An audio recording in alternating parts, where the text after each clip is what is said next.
I was an unfaithful wife and cheated with a younger lover for months inside my own home, until my husband plotted the perfect revenge and unmasked me with the cruelest evidence. My name is Cecilia, 46 years old. For a long time, I believed I was living what many would call an ideal marriage. My husband, Tomas, is 50 years old. He is a serious, respected, and highly successful man, president of a leading trade association in the city. Together, we built a comfortable house.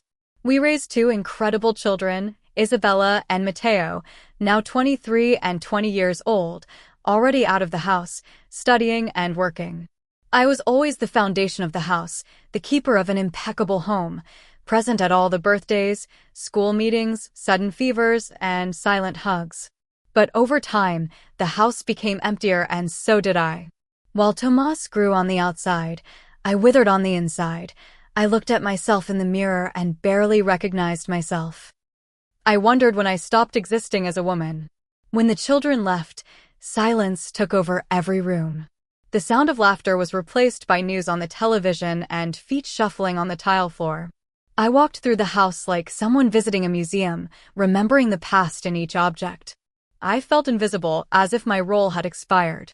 Before, I was the mother, now I was just Tomas's wife, and he did not even notice. Always busy, traveling, leading projects, surrounded by people who admired him. Sometimes I would see him leave with that determined look in his eyes and I would think, does he still love me or does he simply respect me like someone who respects an old tradition? Our conversations became bureaucratic. The interactions were limited to bills, plumbing problems, doctors, and retirement plans. There were no more questions about how I felt. There was no contact, no genuine interest. Tomas was a proper, honest, and hardworking man, but he was no longer my emotional partner.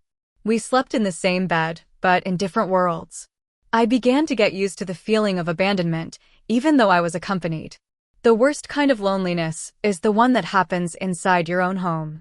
And I threw myself into it without realizing it, until one day it started to bother me more than I could bear. Vanity, previously forgotten, began to prick me. I started wearing perfumes that had been stored for years. I tried old lipsticks just to see some color on that pale face. It was not for Tomas, it was for me. It was for the woman who still existed inside me, but who seemed buried under layers of routine, children, and silent sacrifices. I started getting ready to go to the market, to go to the bakery, to go out alone, and I felt ashamed of it, as if I were doing something wrong for wanting to feel beautiful, but the truth is that I was thirsty for a look that said, "You are still desirable." A look that no longer came from the man I had slept with for more than 20 years. Some friends suggested hobbies, others talked about yoga, gardening, and trips, but it all sounded like a distraction from a pain that was deeper. I did not need to be busy. I needed to be seen. I needed someone to listen to me without rushing. I needed to feel that there was still life pulsating inside me. And it is in this space, between silence and contained desperation, where something begins to change. Small desires are reborn, small fantasies sprout, and no, there was not yet any other man in this story, but the idea that someone could look at me in a way that Tomas no longer looked, began to haunt me. And it was on one of those days, without much purpose, that something happened. An innocent invitation to a parish event, a chance encounter, a coffee, and a different look than what I was used to. That is when I met Romero. He was not obviously handsome, but he had something, a charisma, a warmth in his smile, a forgotten kindness in his gestures, something that made me feel alive. For the first time in a long time, I really laughed, and that laughter resonated in a strange way inside of me. Something was changing. I just had no idea where this change would take me. Romero appeared in my life as someone who wanted nothing and, perhaps at the beginning, he really did not want anything. He was 33 years old. He was involved in parish projects, always smiling, with that presence that effortlessly fills the room. I met him during a parish meeting about social actions and, at first, I simply admired his ease in talking to others. He was kind without being forced, witty without being vulgar. When he first approached me, it was just to ask if I needed help with the donation boxes, but in that simple gesture I felt something different. A strange warmth ran through my body, something I had not felt in a very, very long time. In subsequent meetings, he began to greet me with more enthusiasm, starting conversations about trivial topics, but with a lightness that made me laugh. And I laughed. Laugh like someone rediscovering the sound of their own voice. After one of the Sunday masses, he invited me for a coffee. I accepted without much thought, although a pang of guilt made me want to refuse, but the truth is that I longed for a moment where I could simply talk to someone who would listen to me attentively. And Romero listened. He did not look at the clock, he did not look away, he did not finish my sentences. He really wanted to know what I thought. Over time, the coffees became a kind of ritual and soon they turned into lunches. Then dinner. Everything very discreet, always with a social reason behind it. Let us discuss that parish project. We need to review the donation list together. But deep down I knew, and so did he. There was a growing tension, something unspoken between us. I started to dress up more. I would put on perfume before going out, carefully choose my earrings, fix my hair with more care. Romero noticed. He always complimented me, my blouse, my smile, my way of speaking. I was floating in a bubble of attention and inflated vanity, and for the first time in years I felt wanted. Romero was a master in the art of the slow approach. He never touched me inappropriately, but he was getting closer, close enough to make me feel butterflies in my stomach. He said phrases that bordered on flirting, but could still be seen as kindness. You have a very special way of seeing things, Cecilia. Tomas is lucky to have you at home. Dangerous phrases, phrases that stirred everything that was dormant inside me. I returned home confused, divided, ashamed, but also alive. And it was this feeling that captured me. The feeling of being alive again. Something that Tomas, with his rigidity, no longer awakened. Things started to get out of control when he showed up one night with a gift, a book, a loving dedication, and a kiss on the cheek that lasted a second too long. It was at that moment that I realized I had crossed a line.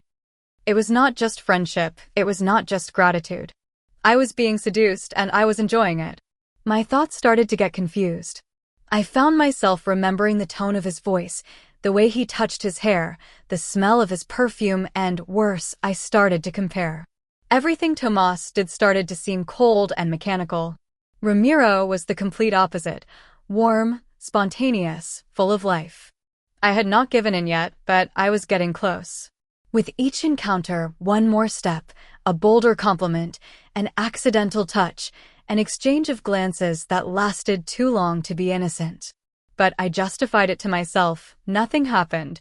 We are just talking. He admires me. That is all.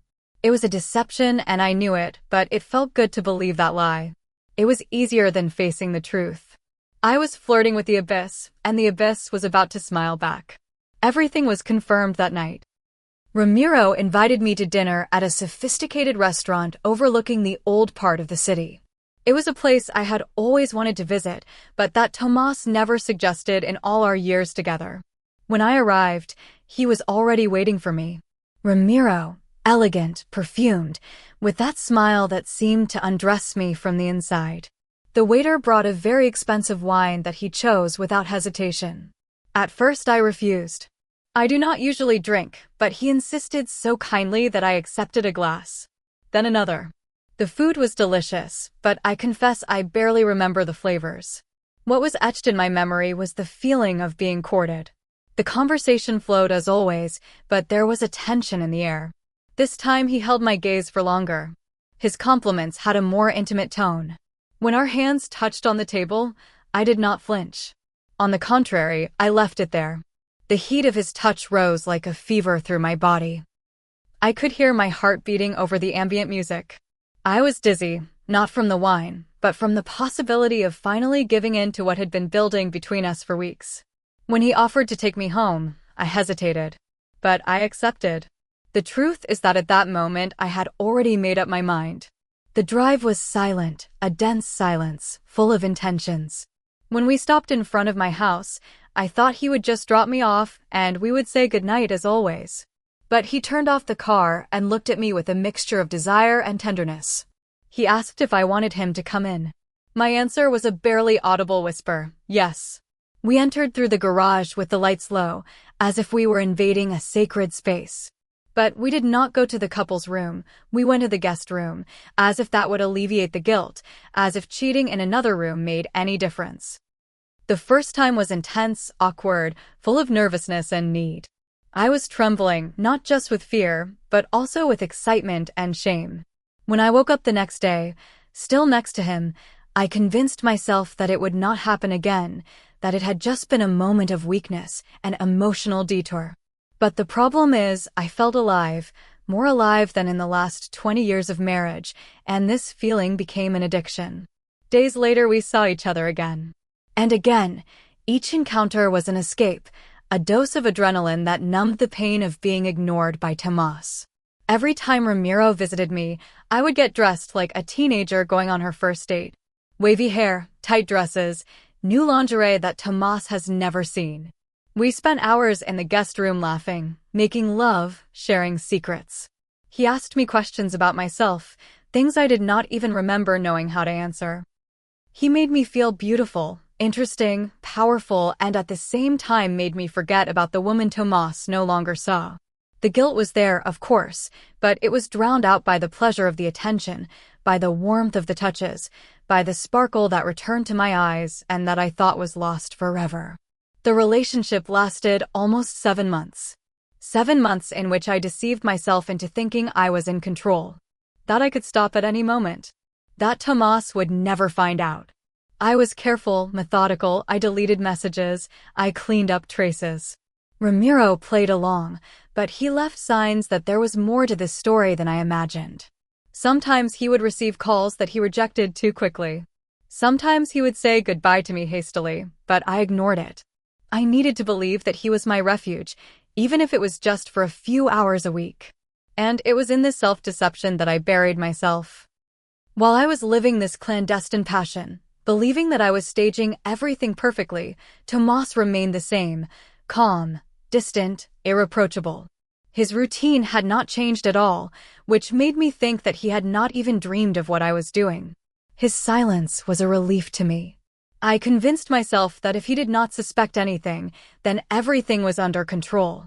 Just a little longer, just one more date, just until I feel ready for what? To end it, to confess. I did not know, but I thought I had time, and it was with this mistake that Tomas beat me. Tomas has always been a reserved, methodical, and detail-oriented man. I underestimated this. I underestimated his ability to notice small changes in my tone of voice, in my gaze, in long hours under unconvincing excuses. He did not confront, he did not ask, but he watched, and now, looking back, I realized that every work trip, every silence he had at dinner, every impersonal goodnight were part of something bigger. Tomas was not indifferent, he was patient, and, while I was getting more and more involved with Romero, he devised his own way of dealing with it. I later found out that he began to suspect months before the first kiss. He installed small recorders in strategic points of the house, lamps, table lamps, a discreet box on the office bookshelf. They were not cameras. Tomas preferred sounds, words, confessions murmured between sheets, muffled moans, laughter full of irony. And Romero, always so conceited, did not spare any provocations. He described our nights in detail. He made fun of Tomas. He laughed at the double life I was leading. And I laughed, believing we would never be caught. Tomas's trips were not just for business. On each of them he returned with edited excerpts and collected evidence. He did not tell anyone, not even his children, not even his closest friends. He was not looking for advice, he was looking for certainty. And so it was. A pile of all the certainties a man could hate to have. But he still waited, not out of cowardice, but out of strategy. He wanted to be ready. He wanted that, when the time came, there would be no room for denial or manipulation. And I kept believing I was smart. Today I see his gaze from those days with different eyes. It was not indifference, it was a disguised judgment. It was a calculation, an unhurried judgment, like someone waiting for the accused to dig their own grave. And I dug it, laughing, flirting, lying through my teeth. I did not know that every whisper in the guest room was being saved, filed, and organized. A collection of my fall, a file of my mistake. I slept next to a man who had already condemned me, but who preferred the coldness of facts to the fury of words. That is why, when he called me to talk about our relationship, I did not even suspect it. I thought it was a late outburst of affection, a request to try to reconnect what had long been disconnected. I prepared myself to hear generic accusations, perhaps complaints of being distant, less affectionate. What I did not know is that he already had everything and he did not want to talk. He wanted to execute with coldness and precision, and I had no idea what was about to happen. The invitation to the meeting came with a formal, almost impersonal tone. Tomas sent me a direct message saying he needed to talk about important decisions related to our future. I found it strange, but at the same time I felt a certain relief.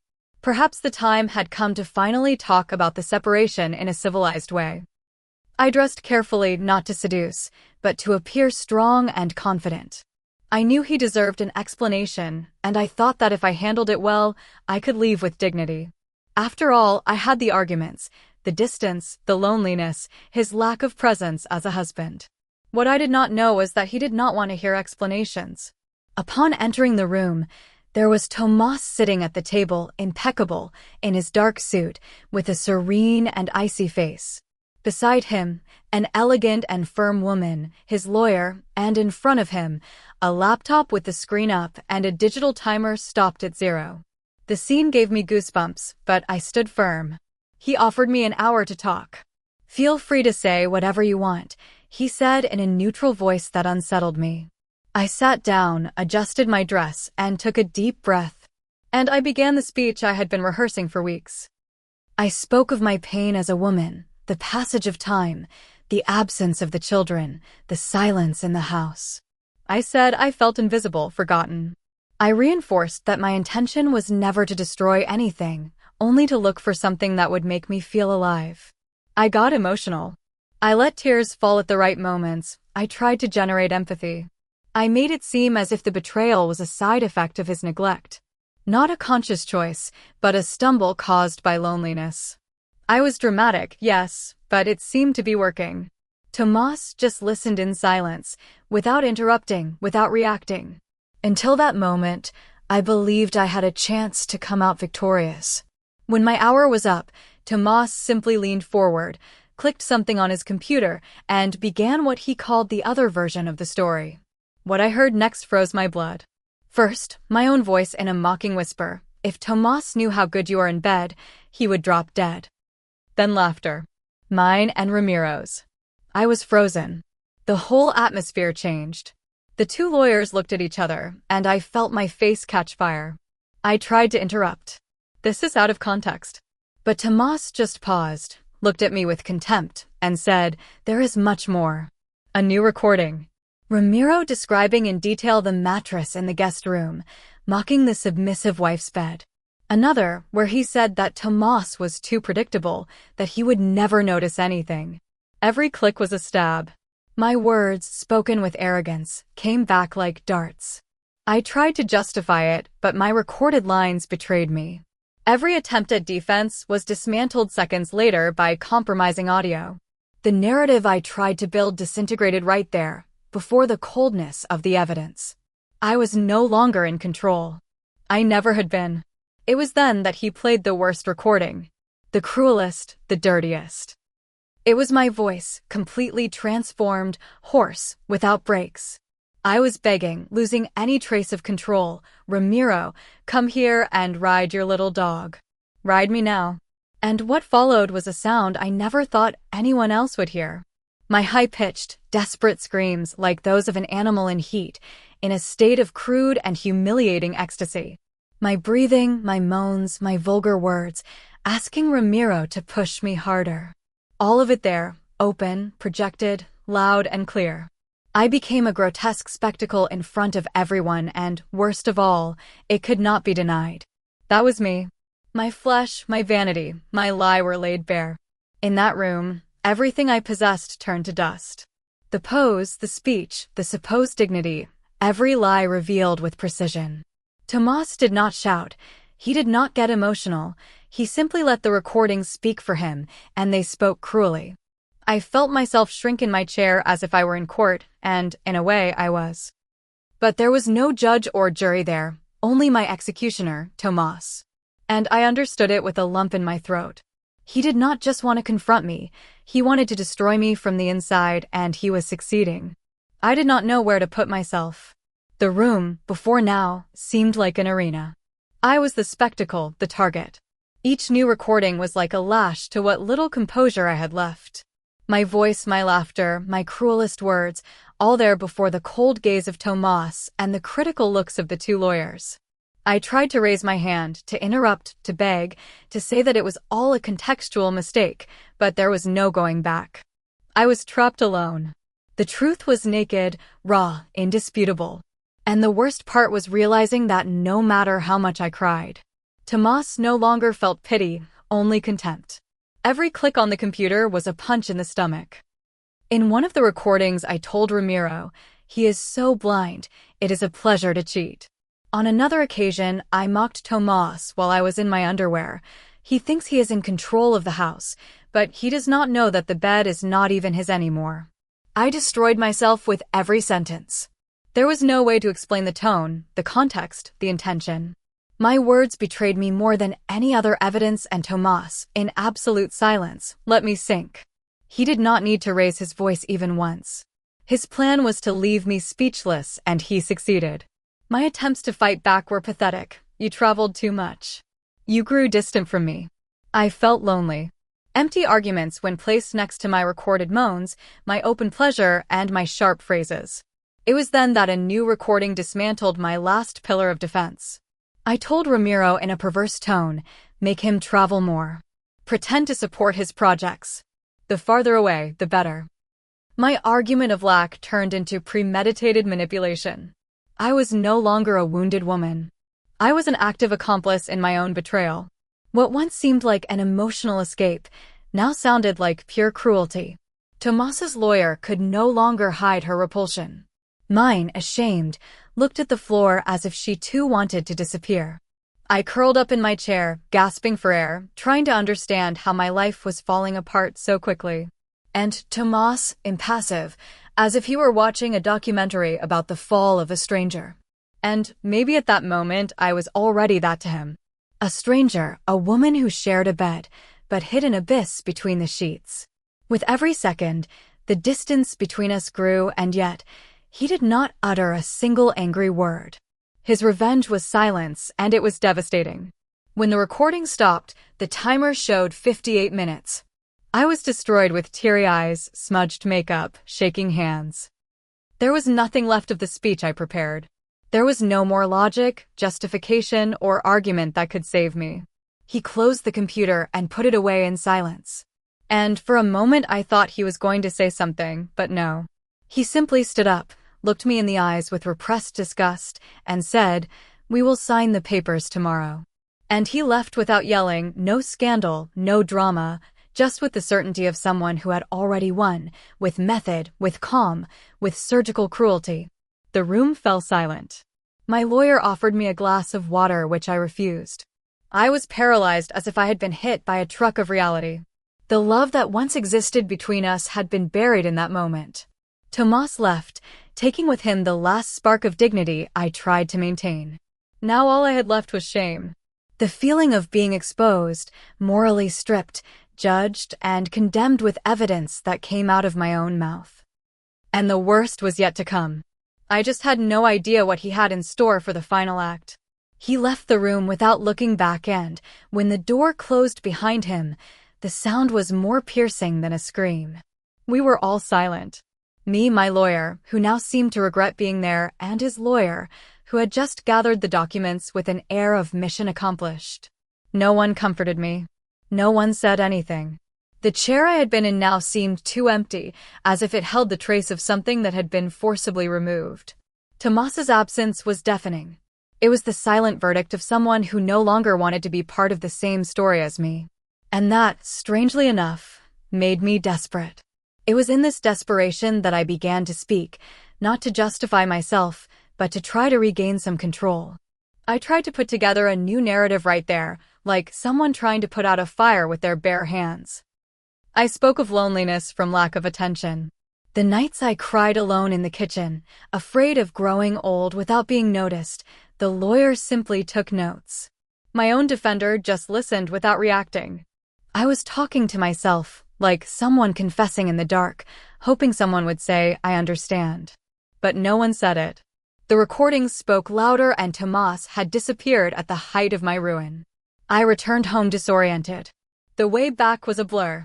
The words I said in the recordings echoed in my head like a cruel loop. I heard myself screaming, begging, mocking. It was as if I had stepped outside of myself and watched everything from the outside. And that woman was not who I thought she was. She was another, a version of me that had been shaped by desire, vanity, the desperate need to be wanted. I tried to convince myself that Tomas needed to hear that to understand my pain, but it was not true. Deep down I already knew it, and still I felt that this was not yet the end. The next morning I did not sleep. My face was swollen, my mind heavy, and a silence in the house that hurt. I spent hours looking at my cell phone, waiting for a message from him, a sign, anything, but nothing came until, in the middle of the afternoon, I received an email. It was concise, a formal invitation to close the divorce process, but something in the tone bothered me. It was a meeting between him and me 2 days after the divorce was signed. This was not just a formality, there was something hidden. The way he scheduled it, as if he still had one last ace up his sleeve. And something in me knew it. He had not shown me everything. The signing of the divorce took place the day after the first meeting. It was quick, without conversation, without exchanging glances. Tomas came in with a folder, handed the documents to my lawyer, and looked at me for a few seconds as I signed. Not even when I tried to say goodbye with a goodbye, did Tomas respond. It was as if for him I no longer existed, and, in a way, I really did not. He had taken everything from me, the title of wife, the public image, the trust of my children, everything. I thought that was the end, that now, devastated as I was, I could at least start picking up the pieces. I was wrong. That was not the end, it was the interval before the final blow. So, 2 days after the divorce, at 6 in the evening, we met, just the two of us. I did not know if it was an emotional trap or a final goodbye, but I went. I felt small, shrunken, and when I arrived, I found him alone with the computer open. He was not a liar anymore. Then he pressed play. The recording began with an uncontrolled female voice, sharp as a razor. It was Romero's wife. She screamed, she cried, she threatened, she called him a scoundrel, she talked about his brothers, she talked about scandal, about revenge. In the middle of the audio she said, "The cuckold's wife had the courage to become a mistress, because she is going to pay like one." She knew everything. She knew about the meetings, about the guest room, about the obscene phrases. Tomas looked at me with a calm that hurt more than hatred. "I sent her the recordings," he confessed. "You destroyed a family. I thought it was fair that you knew what you did." I was paralyzed. My hands were sweaty and my throat felt tight. "Did you tell her everything?" I asked in a low voice, and he simply nodded. He said he sent everything, the audios, the reports, the dates, the locations. She deserved to know the truth, just like I did. And that was it. He got up, took the computer, and left me sitting there once more, alone, with the weight of being exposed. Again. I left that meeting feeling empty, defeated, but I still had no idea what would come next. Tomas was cruel, but she was brutal. It was the following Sunday, 10 o'clock mass.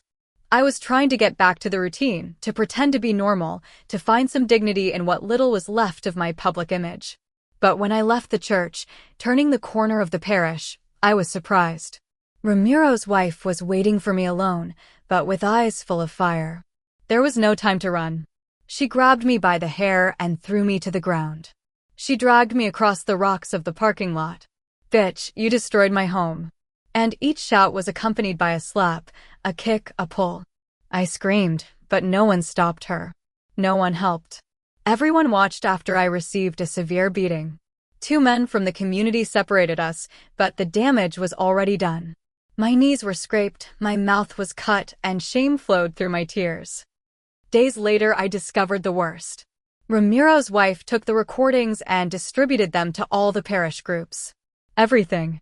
Women, youth, couples, widows. It was no longer a rumor, it was official. My name became a laughingstock. The nickname Little Dog began to circulate in voice messages, stickers, and jokes in the hallways. If Tomas destroyed my heart, she destroyed my name. And there, for the first time, I understood what ruin really was. I was no longer a woman. I was a ghost circulating among the remains of a life that imploded. I walked home slowly, like someone carrying a corpse in their chest. The gate, the smell of the empty kitchen, the pictures of the children still on the shelves. Everything seemed to mock me. Every corner of the house had a reminder of something I destroyed. I sat on the living room sofa, still covered in dust from the church sidewalk, and I cried. Not for the marriage, but for what I have become. I saw myself in the mirror and did not recognize that woman. I was no longer a wife, nor a lover, nor a mother, because even Isabella and Mateo had stopped answering me since everything came to light. I was just what was left. I tried to call my children that same night. First Isabella, voicemail, then Mateo, cell phone off. I insisted with long, sincere messages, begging them to listen to me, not to believe everything. But their silence spoke loudly and hurt more than any slap. They had chosen Tomas. They had seen the evidence. They had heard my voice in the audios. They had seen my public fall with shouts, nicknames, jokes in university groups, and memes that even circulated in the neighborhood. My daughter blocked me. My son did not answer me, and I knew it. It was also the end of the role of mother. Little by little, even my friends from church disappeared. Some no longer even greeted me. Others crossed the street, and there were still those who said they were neutral, but who were in the gossip groups that made my shame go viral. Worst of all, I felt guilty for everything.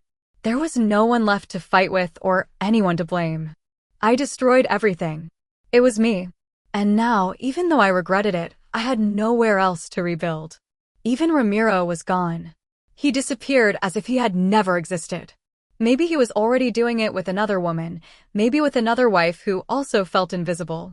The house became too big, too cold. I found myself tidying my children's rooms as if they were coming back. Washing in used clothes, preparing dishes that no one would eat. It was my way of punishing myself, reliving every day what I lost. And yet, deep down I still hoped that someone would call me, that Tomas, still cold, would send me a message so that Isabella or Mateo would ask me if I was okay. That someone would say, "You can still change." But none of that happened. The world went on. I stopped. One day, in an attempt to alleviate my anguish, I wrote a letter to Tomas, not with excuses, but with memories. I talked about our early years, the trips with the children, the smell of cake on Sundays. I did not deliver it. I kept it in the drawer of the bedside table next to the rings. Sometimes I reread it just to remember that one day I was loved and that, even though I threw it away, at least it existed. Today I live with the hope that my children will one day forget. That they will never know how small I was, because if they know, there will be nothing left, not even that memory.